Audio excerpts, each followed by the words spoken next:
I feel like this morning I've just been having one of those outer body experiences where I'm like, how in life did I get here?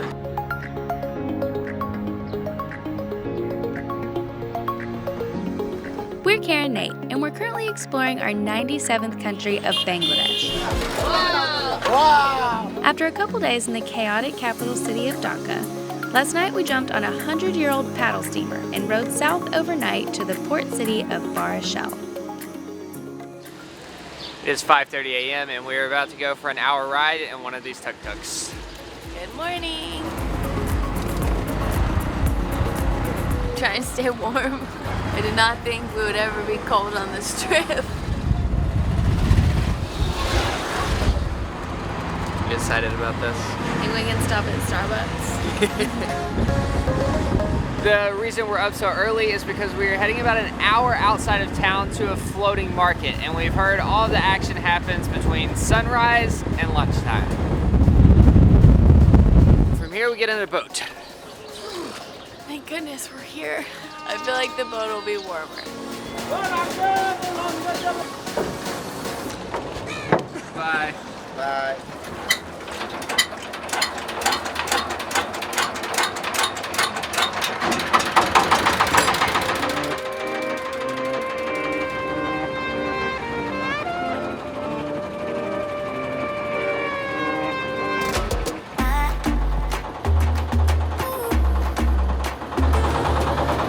We are experiencing a totally different side of Bangladesh right now. It is insanely beautiful out here, and it just feels so wild and untouched. We're driving through this forest with all these local villages on the side. People are standing outside brushing their teeth in the river. The sunrise, one of the most beautiful places we've ever been.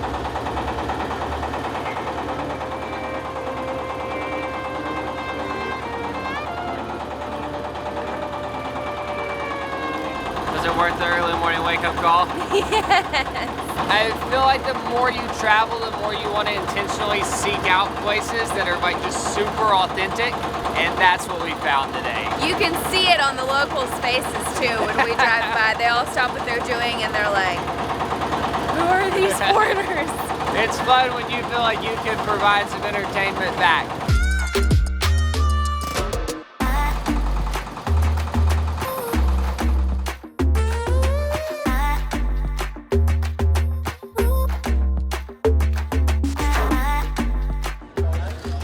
We have just arrived at the floating produce market, and this has to be one of the most picturesque places I've ever been in my entire life.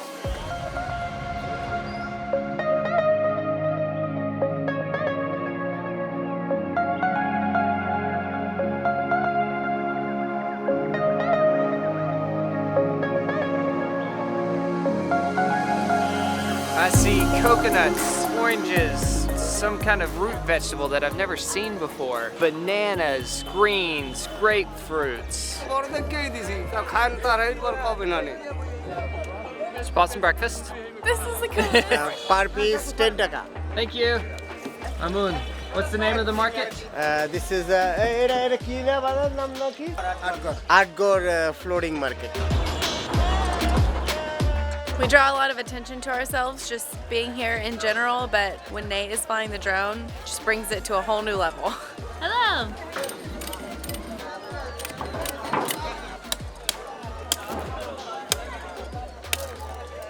All right. This is How do you for eat you it? and your husband. From the top. Okay.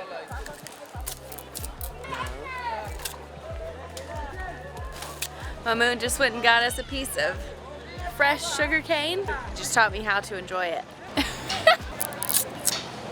I'm not as good at it as he is.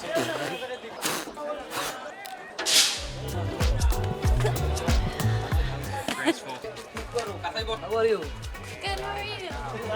We've just stopped at this little riverside village for breakfast at this family-run restaurant where a lady is making bread by hand at the front. So we watched her like take the dough, roll it out, throw it on the pan, and cook it right in front of us. So it's super fresh. It's like chapati with some eggs, did I assume?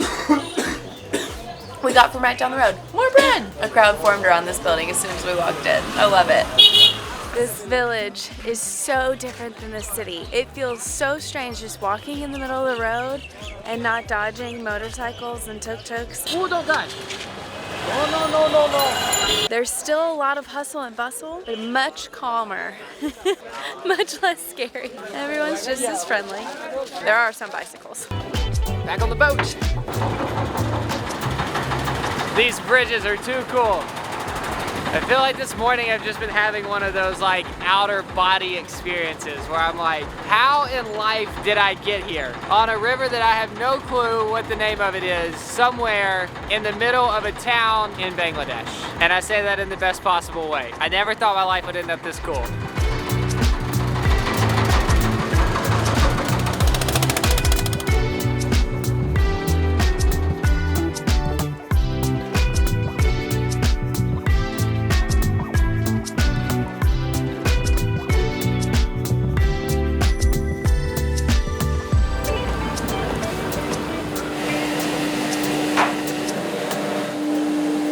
This is rice that's being dried with salt, and it goes in this machine. It feels like spongy. Wow! It's puffed rice. It's literally just flying out of the machine and hitting the wall, and has this huge mountain of this on the ground. We had no clue what we were getting ourselves into. We just pulled over at this little So cool. house on the side of the river. So after the rice is mixed with salt, they pour it into this big drying machine. Then from there, a guy carries it to the frying machine. It dries and becomes puffed in the frying machine. It gets spun in this cylindrical net and then shot across the room to give you the final product. I'm gonna try to catch some. Just open your mouth. Ouch! Open your mouth. It's coming out so hard it hurt my hand. It tastes like Rice Krispie treats. Did you make this one? They're making knives like this by hand behind me. I am so impressed. It is an insane process. The guy is hitting as hard as he can with this hammer and hitting this tiny piece of metal every time.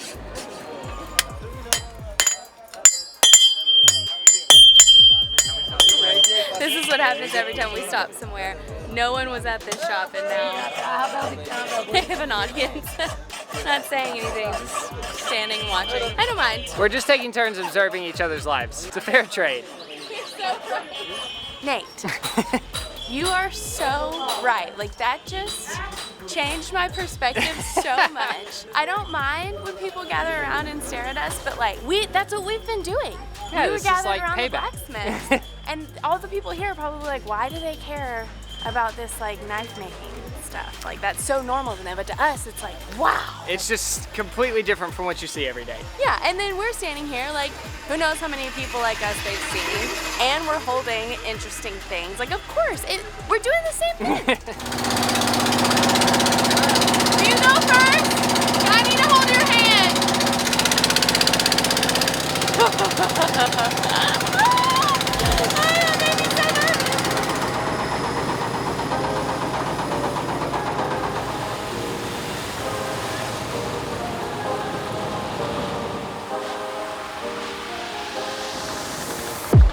We have just stopped at the largest timber market in Bangladesh. Apparently, majority of this timber goes towards making boats and going to sawmills. The guys working here are so strong. They're all carrying these giant logs. And a bunch of boats are coming and buying them and taking them to where they need to go. But right now they're all just laid out on the bank. It's crazy. The hard work. 700 taka every day they get for 12 hours, 10 hours minimum they work. He said that because these guys are well trained, they're able to make like $8 or $9 a day doing incredibly hard labor. And he said that was good money. I feel like we've been running around going, wow, this is so interesting, we're getting to see this. But I mean, the reality is these people live a very hard life. They work really, really hard. And honest, like, just to be completely transparent, it's one of those things that's just like hard to think deeply about. This camera that we're talking into right now costs more than they'll make in 1 or 2 years doing this type of hard labor. And they're so happy. I feel like at some point we'll slow down and all of this will like sink in. And something will, I don't know what I'm trying to say. And I'm giving you That's comforting. your party. Not doing very good. So, this town's a little busier than the last village we were in. In case you were wondering where you go to the bathroom on a day like today, we have come to a hospital to use the bathroom, which is just a simple tile room with classic squatty potty.